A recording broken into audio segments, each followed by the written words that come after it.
Welcome to The Mindful Agent, where real estate success meets health, mindfulness, and personal growth. Join me, Michael Coxon, top performing agent, growth director, and co-owner of Magenta Real Estate, as I explore the intersection of wellness and business excellence, helping you thrive in both real estate and life.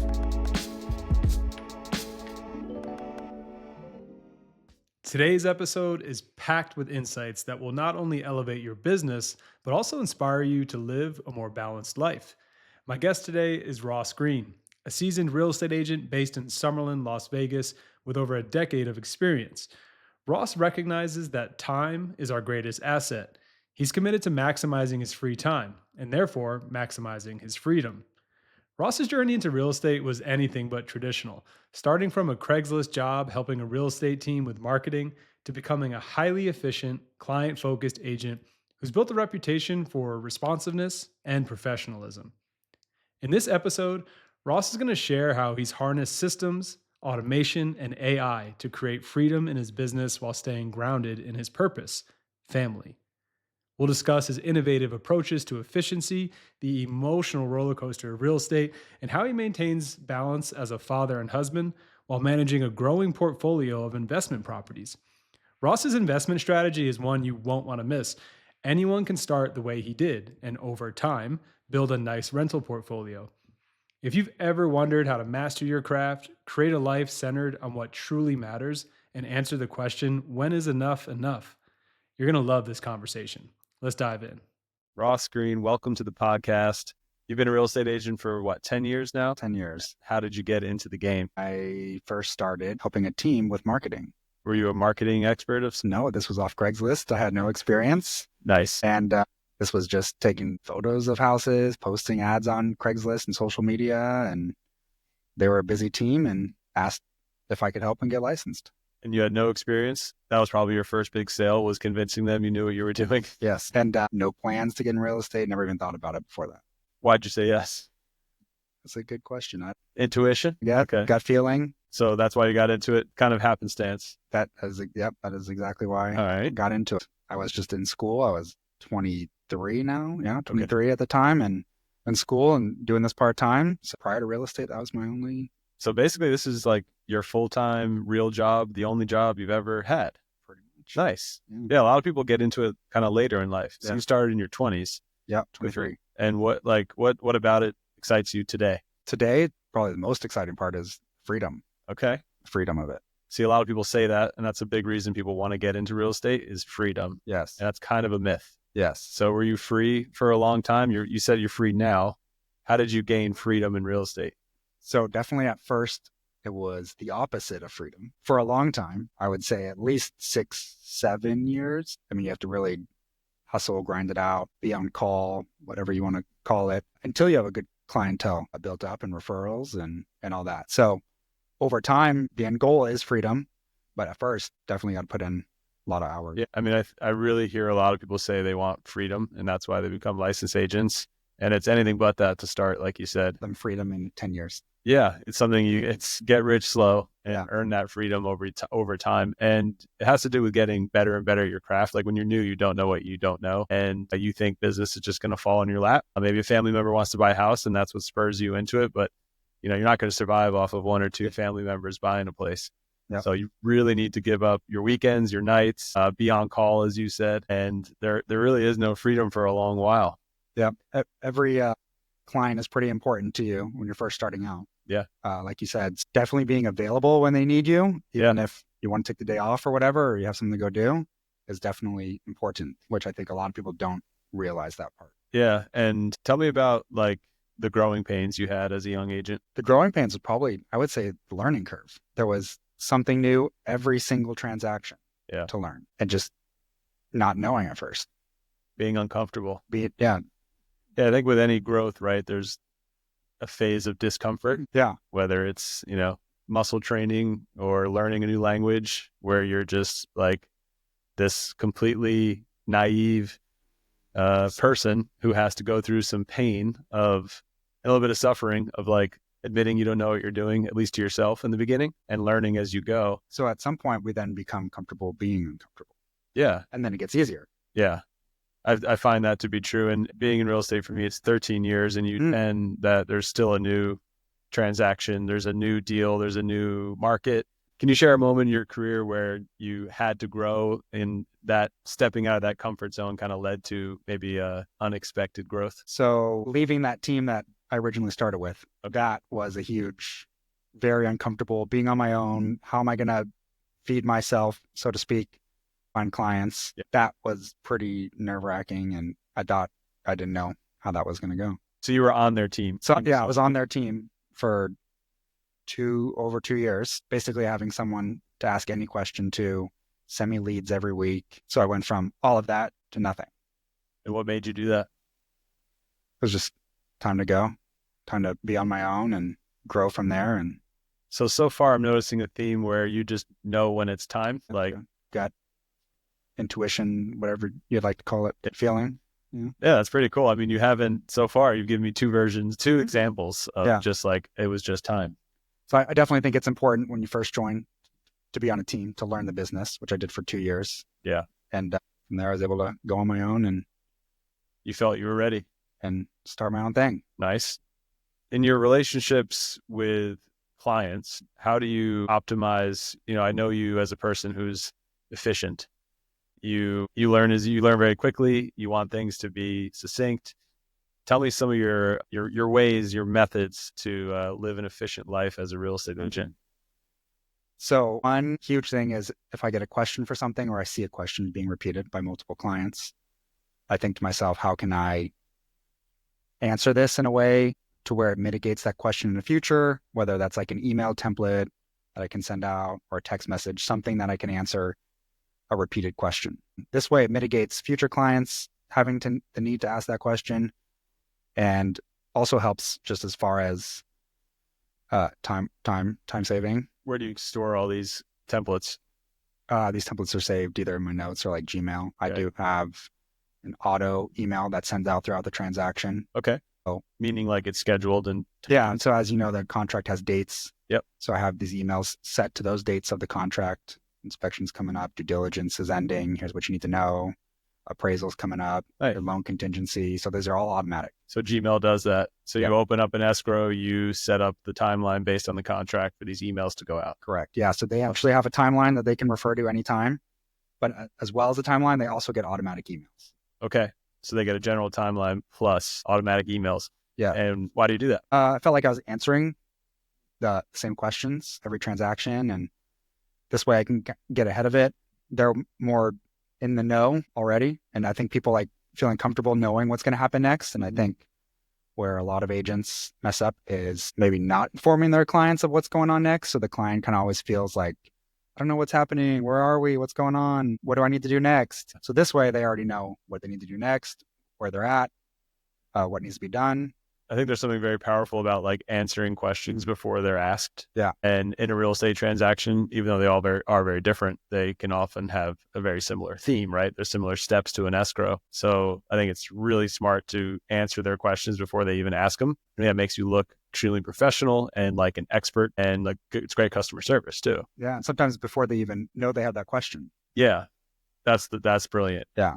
Like, oh, I didn't know that. My ultimate goal is to have a zero question transaction. Yes. I like that. When I consider that with, when I do presentations for listings and buyers, that's my goal too, is to have no questions at the end, that I've covered everything that they may have wanted to ask me. Yeah. Because it's really about being other centered. I feel like you're putting yourself in the customer's shoes. You're a customer yourself, obviously, in many ways. So like you want to be treated a certain way. Yep, exactly. So we did the exact same, how we'd want to be treated for clients. Okay. And like, tell me more, like what drives you to be like this? Because I know it's very like normal for you, but most people out there probably don't have systems like that. It goes back to originally what we said is the freedom of this business. So the more I can systematize, the more I can prevent or mitigate questions, allows me to have more freedom. Okay. So ultimately, it comes back to having freedom in this business. So the more I can stay on top of it, and the more I can get them the information they need before they need it, the less time it takes from me. Also, it's like they're going to ask you the question at a time maybe where you're busy or you're doing something else. Exactly. And now they've taken the time away. So you're just getting ahead of it. Exactly. It's really win-win. Yeah. Because it's the same amount of work answering the same amount of questions, but Yeah. you're just like, I'm going to get everything out of the way and scheduled. So let me ask you, what are you doing with this free time? So free time, just mainly now that I have a son and another one on the way, Congrats. just hanging out at home with the family, take kid to the park all the time and going to the gym and just hanging out, being with family. Yeah, that's what it's all about. And I noticed that theme with successful agents, they kind of have that family aspect as a front of mind thing. You know, a lot of people will say in sales and motivation and coaching, what's your why? Like, why are you doing this? Yeah, that would be mine, is being home with family. And especially now I'm going to be with 2 kids, you know, it's going to be busy. Yeah. 2 young kids, 2 kids under 2. Yeah. And they're young and this is formidable years. Yeah. Tell me how you balance work and life, how you balance income and, investing. How, like, when is enough enough? How do you look at all of these things? I don't want to say work-life balance, but because, you could work more hours. You could, even you're an efficient guy. That means you can maybe handle more transactions than me. So, but Potentially. do you choose? Yeah. Would you like to do 100 transactions a year because you're Mr. Efficient? Or is there a point where you make too much time investment into business that takes away from your why? Thinking about this a lot, and we've talked about it a lot, is when does the goalpost stop moving? Mm-hmm. And that's the hardest part, because you get to the goalpost and then it only moves further back. And so at what point, like you said, is enough enough? And that is the big question I think everyone has, is when is enough enough? Do people ask that of themselves? That's a very, I'd say, a mindful question to ask oneself. Self-aware question. Yes. I don't know if other people do. Something I have thought about, and at what point you have a diminished return on happiness after a certain point. Like you can only be so happy. More doesn't necessarily always mean happiness. Yeah. What's that study? Have you heard that one? It's something, there's a number, I want to say it's $80,000 a year, give or take, is where actually money stops buying happiness. Yeah. I don't know what the number is, but I've heard the study where there's only a certain amount, because you've got, your house, you got your car, you got your shelter, you got your food, you got your basic needs covered, you've got some entertainment to go out with friends, meaning social fulfillment. That whole hierarchy of needs gets met at a certain income. So back to originally what ties into the beginning is, I think the time freedom is more important to me than the money. Yeah. So once you make X, you're like, I'd rather be with my kids than make X plus. You can always make more money. You can never go back and make time. So real estate, it can be like a total roller coaster of emotions. We both know that. Ups and downs. I think in the beginning, at least personally, I rode that roller coaster like with such fear and excitement, celebrating the ups and crying during the downs. Like, how do you handle that emotional roller coaster? It's still pretty much the same. There's still the ups and downs. I just think how we react to it now is a lot different, opposed to when we were first starting. Like, it was really highs, really low lows. Your emotions throughout the day or week or up and down, deals in escrow, and 20 minutes later it's out of escrow, fell out. And does that just come with experience? Like, once that's happened, you're like, well, I'm not going to really celebrate until it's over. I think with time and experience and enough ups and downs, you just realize it's normal and it's part of the business, and it stops phasing you quite as much. And it, for the most part, doesn't phase me all that much anymore. How do you celebrate your wins? You just had a closing. Is there a ritual, a tradition? Well, because we said the ups and downs don't phase me anymore. No celebrating? No, it just doesn't phase me anymore. Financially, you give me percentages. How do you handle? You get a check for a commission. What's the breakdown of that check? Do you have an allocated percentage that you invest, save, pay taxes? Probably 30% for taxes, and then I always pay myself first, aka investing, whether that's in the stock market or towards real estate. So that's a smaller percentage. I don't know the exact percentage of what that is, but I do pay myself first. So roughly half is Uncle Sam and you. Half is paying Uncle Sam and my future self for investing. Can you tell us about your portfolio? So we have 5 rentals. 3 are midterm, so like fully furnished properties. For 4 to 6 months. Anywhere from at least 30 days. But average lease time 3 to 6 months. Okay. and then 2 long-term rentals. Nice. Yes. When did you buy your first investment property? My strategy is every property I buy is an investment property. Okay. So it's buying it for a primary residence first, Yep. living in it for at least a year, as you're supposed to, until you go find another one. No, it's not 2. It's 2 only if you sell for taxes. Oh, yes. Yeah. Yeah, you have to live there. Okay. So you live in it for a year. It's a primary Yeah, for at least a you year. have to owner occupy for 12 months. Okay. Yes. Okay. Got it. Thank you. All right. I was saying 2 years because I was thinking selling and getting a capital gains exemption. Yes. Okay. So you live in it for a year to make sure you check that box that you bought it as a primary residence. Correct. Because you need somewhere to live. Yep. So you did that the first time. How long did you live in that house? So I lived there for about a year. Okay. Go find another house you want to live in, purchase that, move to that new house and rent out the former. Okay. That's kind of my strategy for getting a rental with 5% down. So you get a commission check, you pay Uncle Sam, you put a little aside to buy the next property, or maybe maybe now it's stocks and things like that. But let's start from day one. So you're like, all right, I'm going to buy another property. And a year or 2 later, or however long, you save enough and you go buy another one. You convert the first one into a rental, and you've done that 5 times. Yeah. Basically, when I can afford the next one after saving from the paychecks is when I go on to the next. I mean, that's legit. So you've been in this 10 years of this game. You've done it 5 times. So on average, every 2 years, you've done this. Yeah. You know, like that's an incredible way to build a portfolio. It's extremely smart. By buying it as a primary, you're getting the best rate, terms, and conditions on your loan. You're putting the lowest down payment and you're moving forward and climbing. And you've done that over 10 years, and the properties have all gone up in value on average. And the mortgages have all come down, mostly paid for by tenants. Bingo. Brilliant. Yeah. So yeah, you see how when you have a plan and you're mindful and you can decide every check means I'm one step closer to another dream and another goal. Your future self. Yes. It's your future self. A lot of people in real estate forget about their future self, you know, by maybe forgetting about taxes. Especially when first starting. Did you make a mistake and not pay your taxes ever? Like most of us? Yes. Almost every agent I know does it. Yeah. And every young agent I coach say, save for taxes and 0 listen. You learn the hard way when you get the large tax bill at the end of the year. Yeah. When the IRS says it, you're like, oh, I should have paid attention. Now I'll pay attention. Yeah. I wasn't listening to my elders. Yeah. And the reason we do that, because we've all been there. It's like almost every agent I know has to get slapped on the wrist. Yeah. Yeah. Like you pass through. Yep. You are officially a real estate agent. Anyhow. So yeah, thanks for sharing that. I mean, you seem very stoic. You know, you don't celebrate your wins too much. Maybe you should a bit more. Yeah. But it's also, you have a goal on the future that it sounds like perhaps you want to retire a little early. You know, that is the goal. Okay. Yes. To not have to be working to 60, 65, the traditional retirement age. Yeah. Tell me more about you've got this time you spend with family. You mentioned going to the gym earlier. What's your physical fitness routine? Try to go to the gym these days 2 to 3 times a week, depending on how busy I am with real estate and showings or whatnot. Nice. And what do you do at the gym? The gym is just lifting heavy. So I got short time and back to being efficient. Just want to get in there about an hour, lifting heavy. Okay. And get out. And do you have a plan when you walk in the gym? Most of the time. Yeah. Lift heavy stuff. Do you ever do anything else besides walks in the park and heavy lifting?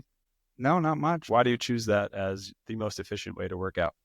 So I do like a full body workout this way. So it's like back to my time saving thing is I can get in there quickly, 1 hour, and you're hitting every muscle group 3 times a week. Give some advice to some agents listening about, you know, how to maintain energy as a father of one and one on the way, a husband, top producing agent, and a property manager and real estate investor. That's a lot. How do you keep it up? Sleep well. Yeah? Yeah, I get a lot of sleep.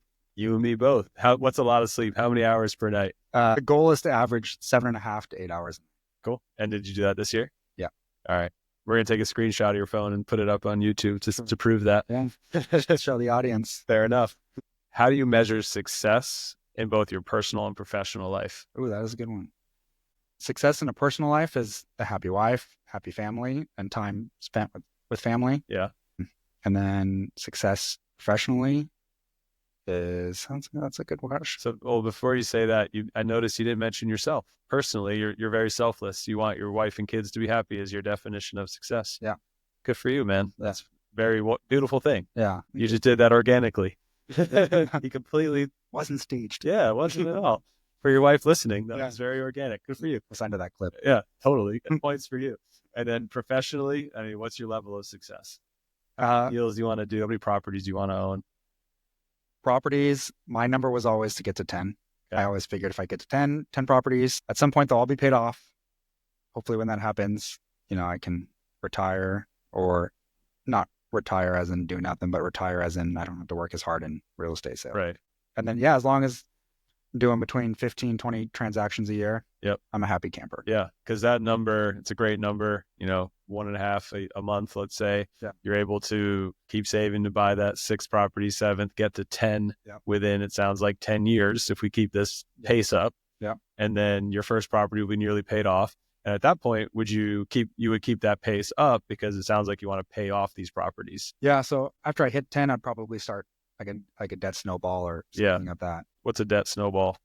Pay off one property at a time, use the cash flow from that property and what you're paying towards the next property, so on and so forth. So it snowballs larger and larger and pays each one subsequently quicker and quicker. Great. And you would start with like the one with the lowest balance? Yeah, something like that. Or just pick one, maybe the highest rate. Okay. Whatever AI tells me. Yeah. All right. Let's talk about AI. You're a huge advocate. How has it affected the way you run your business? It's definitely affected pretty greatly, I think. Any challenge, anything I come up across, I can run it through AI. It's definitely helped come up with those emails that we talked about earlier. Anytime I get a question from a client, like I said, I'll generate an email to answer that question and save it for future. And then that will become part of the auto email template.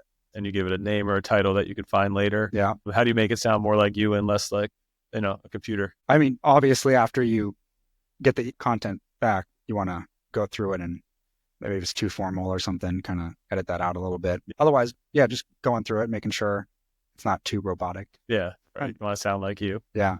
And then you mentioned kind of like whatever AI says as far as the debt snowball, like how do you use it for strategizing? Yeah. So it's really good at strategizing. So you can input all your properties, all the current mortgages, the interest rates, and ask it things like, which property should I pay off first? Which one would make this most efficient process? Yeah.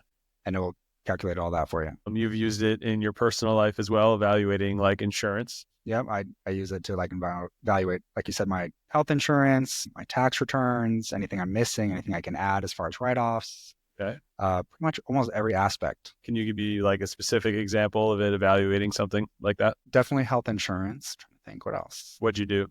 Like, start from the beginning. You're like, okay, I want AI to evaluate my health insurance. Yeah. So this year it's the open enrollment right now for health insurance. So I'm able to take my personal plan documents, upload it up there, and documents from plans I'm considering, upload it and have it compare, tell me the differences.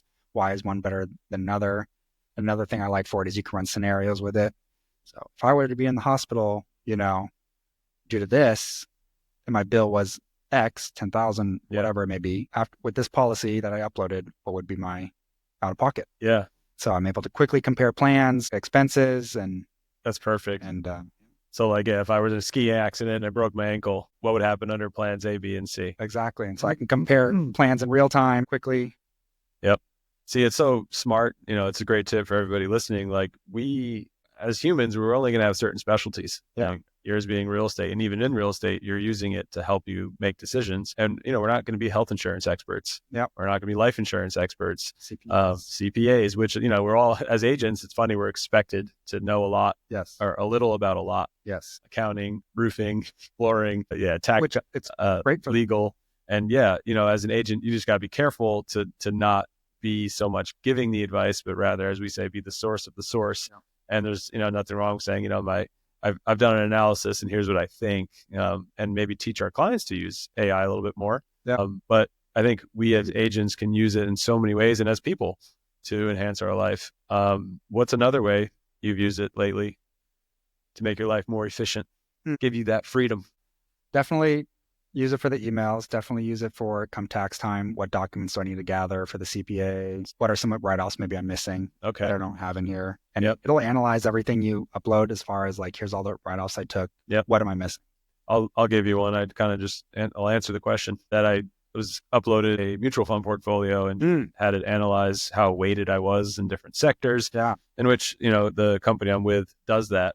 but I was able to more have a Q&A with it. Yeah. And asked it to analyze multiple articles from different financial websites and, try to use the crystal ball to predict the future and aggregate, of these 10 articles, what's the one trend you're pointing out that they all agree upon for 2025 investing in the stock market? One of the good things about it, like you explained, is even if you have help with your financial advising, you can still ask it questions maybe that you wouldn't be able to ask otherwise, and like have back and forth with it. Why am I weighted this way? Is there a better way? And ask it, like you said, questions about that you otherwise wouldn't be able to get answered. I just, I was convinced I was going to get a health savings account, an HSA. Yeah. Because like, it's just what you do, like get a tax write-off. You're a small business owner. Like I had all these thoughts. I'd read all these articles. I had talked to my insurance guy. He's like, I have one. It's great. And there are great, I'm sure, for many people. But I used AI and I gave it all of my health scenarios, and my wife's did all of my stuff. Yeah. And I did a financial analysis. If I get this procedure, if I get that procedure. Smart. And it was like, oh, then it's going to cost you this much with an HSA and this much with your current health plan. And it was thousands of dollars cheaper to stick with my current health plan. So forget the tax advantages, forget the investment. I gave it every scenario, and I made a decision that I was not planning on making. One of the cool things about running these things through AI is it's unbiased. So it's not a health insurance broker who is swaying you one way or another, or an insurance agent swaying you one way or another. Yeah. So you can run in a scrupulous way, but just like, this is what I do, so you should do it. Yeah, exactly. It may be biased. They don't even know it. So AI is completely neutral. Just here's the facts. Yeah. Here's what this policy works better for you because X, Y, Z. Yeah. And you can do that with health insurance, auto policies, do it with taxes. Perfect. Homeowners insurance, everything. Sky's the limit. It really is. Yeah. As much as you could think of. I mean, it's almost like if you're making any sort of life decision, you should probably run it through AI. It's come down to that. Yeah. And it's a matter of keeping your wits and brain about you so you're not fully dependent. Yeah. But I think, prompting is super important and asking follow-up questions. Remember, it's called Chat GPT. Chat. It's a conversation. Yeah. Like go back and forth with it. As we said before, it's nice to sometimes be able to just ask it lots of questions and grill it, so to speak. When you really need to get into the answers and you feel like someone's not giving them to you, you can really just... Yeah, what about this? Yeah, what about this? What about this scenario? And what do you think about this? And if I were to do this, what would be the outcome over here? And it just spits those answers out. Yeah. Pretty good. It's awesome. Do you ever use it? You said you're analyzing deals. Sometimes I've used it to upload market reports in commercial real estate that are really long, covers like a wide breadth of information from industrial to multifamily and charts. And it's funny, I'm a data guy, but I can't pour over the data myself. Yeah. So I'll upload like analysis to it and have it like summarize it for me. Yeah. Summarizing information is great. Especially like you said, when it's a ton of information to go over, and you can ask it, what are the key highlights? What should I be aware of? And you can even ask it to ask you, what are some good questions I should be asking you? And as it relates to real estate, one thing I know you and I both do now is analyze a title report. Yes. Analyze an HOA resale package, which can be hundreds of pages. Yes. And ask and point out red flags. Or if your client has a specific question, can I park my car in the street? Yep. Rental restrictions. Now I can quickly find it within seconds. Yeah. Just uploading the HOA resale package, know all the rules and regulations, summarize all the rules and regulations. And that can be an email right out to your client. Here's a summary of all the rules and regulations. Yep. And it looks as if you just read that whole report and summarized it for them. Yeah. So something that may have taken you hours now takes you minutes. Yeah. Which leads to more freedom. Which is efficient. Nice. And effective. Love it. Then you run around the park. It's great. Yeah. So if you were to tell an agent out there right now, one change to make to start working smarter and living more mindfully and living more freely, what would that one change be today? That change would be, I would think, be responsive. I didn't expect you to say that. Yeah. Be responsive to emails, calls, or texts. Be available. Yeah. Because if you're not responsive, you're going to have this huge pile of things to respond to. And it's just going to be a time suck, opposed to message comes in, I can just respond to it and it's off my plate, it's off my mind. Yep. And I can be present, be fully present at home, opposed to in the back of my mind, 6 things to go respond to and think about, and just kind of top of mind. Yeah. And this way you don't have to remember. Just done. There's a great book called Getting Things Done And the one thing I remember from that book is if it takes less than 5 minutes to do the task, just do it. Yep. Don't put it on a list. Don't save it for later. Yeah, just knock it out. That's kind of my thought. Right. Just so it's off my plate. Awesome. Say a question, new agent, what would you advise them? What's different from 10 years ago? Definitely use technology now and social media. Yeah, which I could be better about, honestly. Yeah. Do as I say, not as I do. Exactly. So more tech, more social media. Yeah. See, I mean, I agree with that, but I would also say the old tried and true, take care of people first. Yeah. Sell from a place of service. Yeah. Do the right thing. I've learned that from you is go out with clients and say yes more. Yeah. Like show them who you are. Yeah. This is a human business and always will be. Yeah. Even with robots taking over. Less transactional. And sometimes being too efficient can make things too transactional. So you do have to slow down sometimes or remember, like, it's okay to answer the phone and be on the phone with them because sometimes you're so caught up in being efficient. Like, I don't want to be on the phone with them because that's disrupting my efficiency. The text would be faster. Yeah. Yeah. So sometimes you do have to slow down. And what would Michael do? Yeah. He would take this call. I know. The art of the phone call. Perfect. What would Michael do? Cut. That's going to be the ad. Yep. What would Michael do? It's funny. We like to hear my own advice back. Yeah. Because we're all human and things change and we have moods and we have seasons and ups and downs and the market changes. And like, you've corrected me on that before. Of like sometimes being too efficient is being too efficient. Yeah.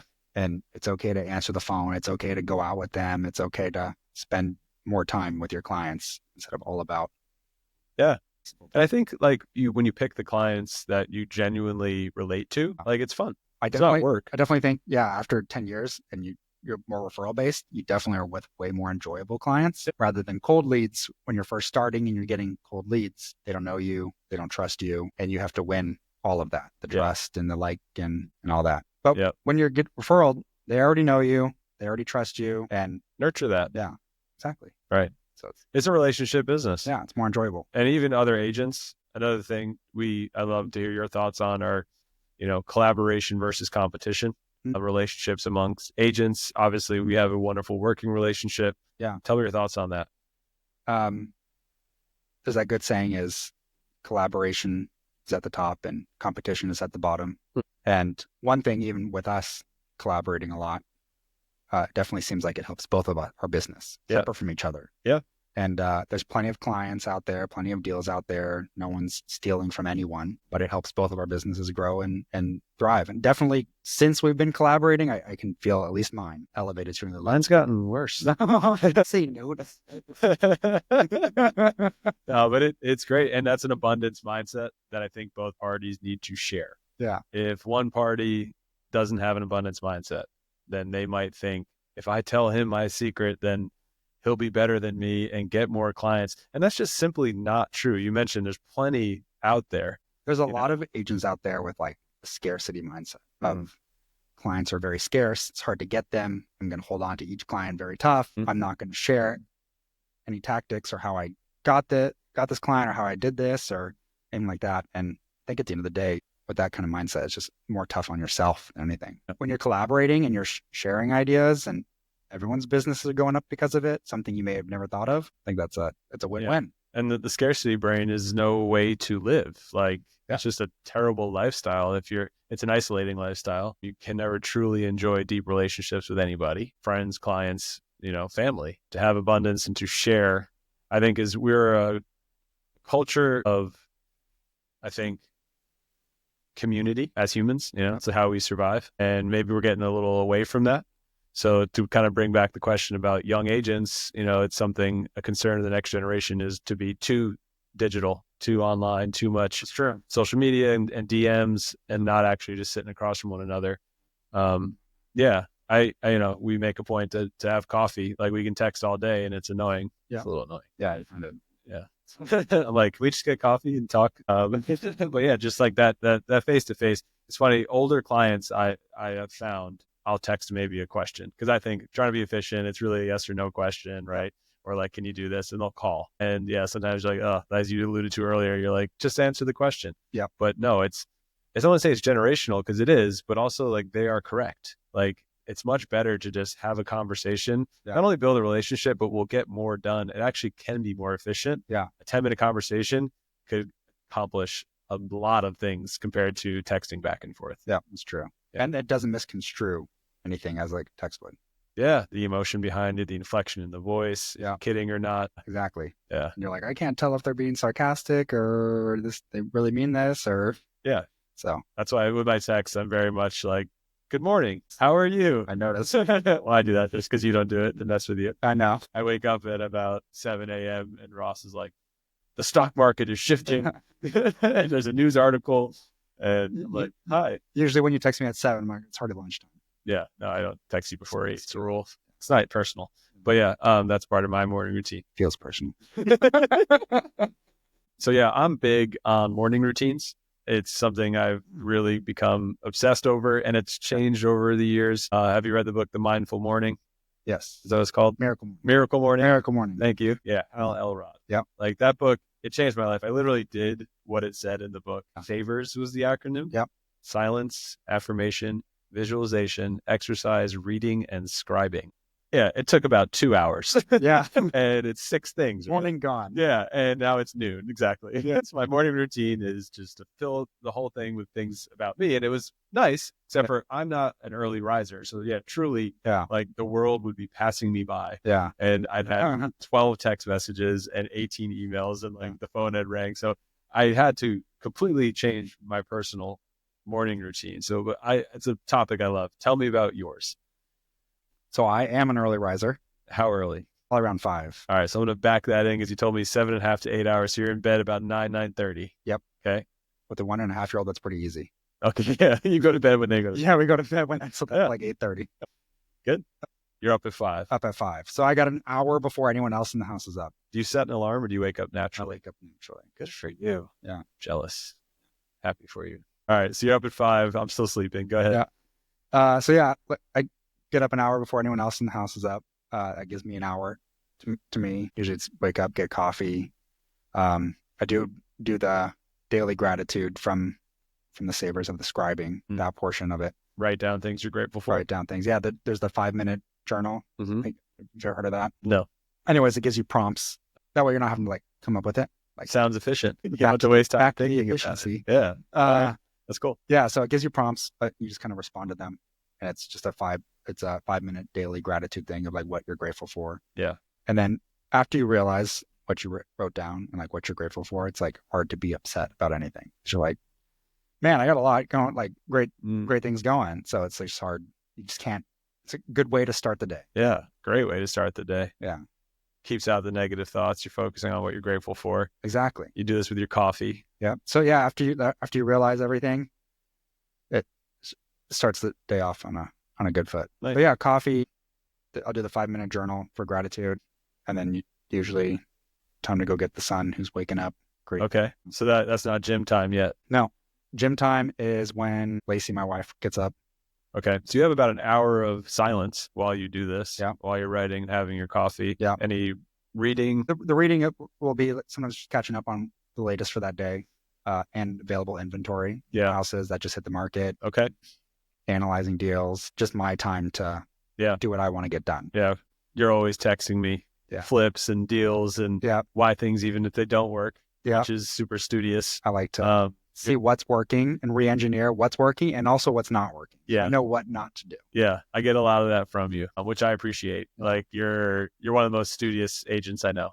Appreciate it. Yeah. I figure things out when I need to, and you're again ahead of it. You like to get ahead of the problem, which is a good lesson, that you're prepared. It's kind of my overall view and everything. Would you say you overthink sometimes? Yeah, probably. Okay. It can definitely backfire on you if you're overthinking and always trying to think of every problem. Yeah. Then you do get analysis paralysis at times. Right. Of thinking of the possible problems. And how do you remain aware and mindful of if that's happening to you? I have to remain very aware of that and try to overcome it. I have to do it. Can we get into Quickfire Wisdom? Yeah. All right. So these are the same questions we ask everybody. We're going to try to keep them concise. Probably not because I'm a talker and I'll probably have a follow-up question. But question number 1, what's the one habit you've developed that's made the biggest difference in your day-to-day life? I would say reading. Reading. When do you read? That wasn't in the morning routine. It's not in the morning routine. It's usually an afternoon routine. Nice. Yes. With all that free time. So what I'm hearing is you're up early, you're writing gratitude journal, spending time with your child, going to the gym, analyzing deals, and then you take a break to read in the afternoon. That's awesome. Yeah. Yeah, a lot of people don't do that mid-afternoon snack, if you will. Yeah. Cool. So reading is the one habit. Love it. I'm going to skip to question 3 then. So which book has played a significant role in contributing to your personal growth? I would say this year is the 7 Habits of Highly Successful. Highly effective people. Yes. Yeah. Highly effective? Yeah. Okay. That's a great, wow. I mean, that's an oldie but goodie. Yeah. Again, you surprised me with that. Yeah. That was the first productivity book I ever read. Yeah. I have 2 copies of it. Oh, that's awesome. Yeah, because I thought I lost it. That was a good book. Yeah, and I give it to people who are like, "What? Where do I start?" Yeah, that's the book. It was way more in depth than I anticipated. Yeah, and give me one nugget from that. What's your favorite? So overall, like big picture of that book is I'll use those 7 habits as like a filter for decisions, or if I have to make a decision, or things to do next. Okay, I'm gonna revisit that book because I don't even remember what the 7 habits are. Yeah. All right. Do you have a favorite quote or mantra that you live by? The most expensive thing you can do is be cheap. The most expensive thing you can do is be cheap. Correct. What does that mean? That means if you're being cheap, in the long run, it's going to cost you more. Okay. Has that happened to you? It's happened to me. It's happened to clients. I see it happen to a lot of people. By being cheap could be using a cheap lender who's discounting their fees, using a cheap worker who's doing work in their home. What could go wrong if I use a cheap lender? If you use a cheap lender who's discounting and who doesn't get the deal done at the end, and you lose your earnest money because of that. Right. Or even if they do get the deal done, but it is a huge headache, was it worth saving the few bucks? Yeah. Or would you rather have just, paid normal fee to a lender and had a smooth, easy transaction? Peace of mind. Yeah. Slept 8 hours. Yep. All right. Good night's sleep. You're definitely a productive guy, an app guy, software guy. What's your favorite app or tool for productivity? Probably Apple Notes. Really? Yeah. Not ChatGPT? No. Yeah. Another surprise answer. Yeah. Apple Notes. How do you use it? I use it for everything. It organizes everything from, I have all my year's taxes in there, all the email templates in there. Anytime I want to save literally any piece of information in my life that I want to reference later, even it could be a paint color that I love on a wall. And you organize them by and it's all categories, folders, and organized. Like your blood type Yep. to your paint color in your walls. Exactly. It's exactly what it is. Nice. And it's funny because you and I share a handyman and he knows your paint color. Yeah. Yeah. Because I think we have the same one. Yeah. It's probably in my notes. Yeah. It's a shared note. It's a shared note. That's great. Yeah. I've learned a lot of property management tools from you for sure about like systemizing these things. And then I use notes, but I really got more organized lately, and it's a great tool. It's a simple, like, I think unmatched tool. Yeah. I think a lot of people want this like amazing new software that's going to revolutionize, but all it is a note. Simple scales, fancy fails. Quote number 2. So it's simple. So it's simple and it's scalable. Yeah. The notes are forever. Folders, you can go as much or as little as you want. Searchable. You don't need the fancy app. Yeah. And it's already included in the phone. And it's already there. Last question. What's your go-to way to unwind after a long day? Probably just hang out at home with the kid and chase him around. Well, he chased me around. Perfect. Nice way to end the day. Yeah. And nice way to end the podcast. There we go. Thanks, Ross. Awesome. Appreciate it. Thanks for having me on. Thanks for coming. All right. As I reflect on today's conversation with Ross, one theme that stood out is the preciousness of time, a finite resource we can't make more of, but can always strive to use more intentionally. Ross spoke about building systems to create freedom and focusing on the quality of his relationships over the quantity of his transactions. It's a reminder to pause and ask ourselves, how am I spending my time? Am I aligning my daily actions with what matters most? Family, health, personal growth, or simply being present and enjoying this precious, fleeting moment? So pause right now. Take a deep breath. Bring to mind one thing you're grateful for. It could be the health that allows you to hustle, the support of loved ones, or even the opportunity to grow through difficult challenges. Feel that gratitude. Feel it expand in your chest. Now ask yourself, what's one way I can reclaim time this week? Maybe it's setting up that automation you've been putting off, or choosing to say no to something that doesn't serve you or your goals. Remember, every small step towards efficiency and alignment creates more space for what truly matters. Time is precious, but it's also ours to shape. Let's use it wisely. Thanks for joining me on this journey today. I'm Michael Coxon, and this is The Mindful Agent. Join me next time as we continue to explore the intersection of real estate, health, and mindfulness.